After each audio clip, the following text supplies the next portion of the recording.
Assalamualaikum warahmatullahi wabarakatuh. Alhamdulillahirabbil alamin wassalatu wassalamu ala asyrafil anbiya'i wal mursalin wa ala alihi wa sahbihi ajma'in. Amma ba'd. My name is Sherlina Rahmatullahi. You can call me Shirley. I am a second year student in Islamic Religious Education Study Program. I will present about corruption. So, I am here to explain the definition of corruption and to read a verse from the Quran and Hadith. From an Islamic perspective, corruption is part of batray or khiyana, embezzlement or wulul, bribery or rishwah, and injustice or zulm. All of these are cited in Islamic teachings. Islam views corruption as an act of injustice as it violates justice and deprives other or their right. So, corruption is the abuse of intrusive power for personal gain. Jadi, korupsi itu adalah penyalahgunaan kekuasaan yang dipercayakan untuk keuntungan pribadi. Next, I will read a verse from the Quran.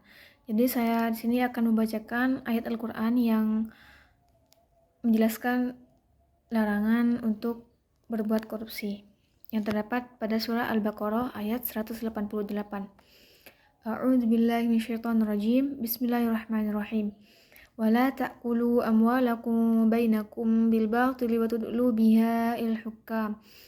Yal-hukam litakulu fariqan min amwalin nasi bil ismi wa antum ta'lamun.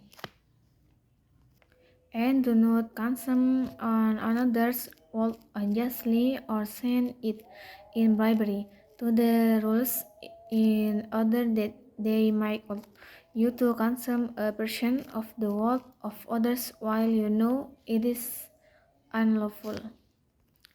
Yang artinya, dan janganlah kamu memakan harta sebagian yang lain dengan jalan yang batil, dan janganlah kamu memberikannya kepada penguasa, agar kamu memakan sebagian dari harta orang lain, padahal kamu mengetahuinya. Next, I will read a verse from the hadith. Lanjut, saya akan membacakan hadis yang melarang kita untuk berbuat korupsi, yang diriwayatkan oleh Imam Muslim. Bismillahirrahmanirrahim. Man ista'malnahu minkum ala amalin fakatamna mihbatan fama fawqahu kana wululan ya'ti bihi yaumal qiyamah. Whoever we appoint to a position and conquers from us even a needle or something smaller, it is a form as embezzlement or wulul, and he will bring it forth on the day of resurrection. Yang artinya, barang siapa yang kami tugaskan pada suatu jabatan, lalu ia menyembunyikannya dari kami sebatang jarum atau lebih kecil daripada itu, maka itu adalah hulul, dan dia akan menanggung akibatnya pada hari kiamat.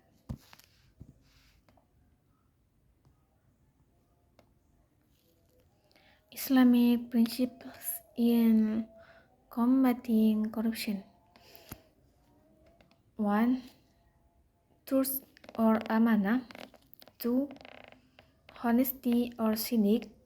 3.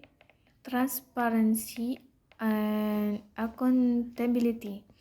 4. Punishment and sanction. 5. Justice or adil. Conclusion.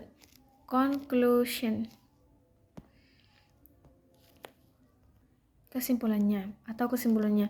The Indonesian Dictionary or KBBI, corruption is defined as the misappropriation or abuse of state funds or of companies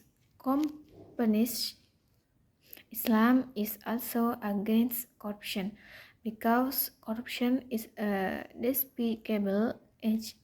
For example, for example, in the Quran, Surah Al-Baqarah, and in the Hadith, Islam principles in combating corruption: E. Truth or amanah. B. Honesty or siddiq. C. Transparency and accountability. D. Punishment and sanction. E. Justice or adil. V. Good consciousness or taqwa and awareness of the hereafter. May we stay away from corruption. Semoga kita dijauhkan dari korupsi. Thank you. Wassalamualaikum warahmatullahi wabarakatuh.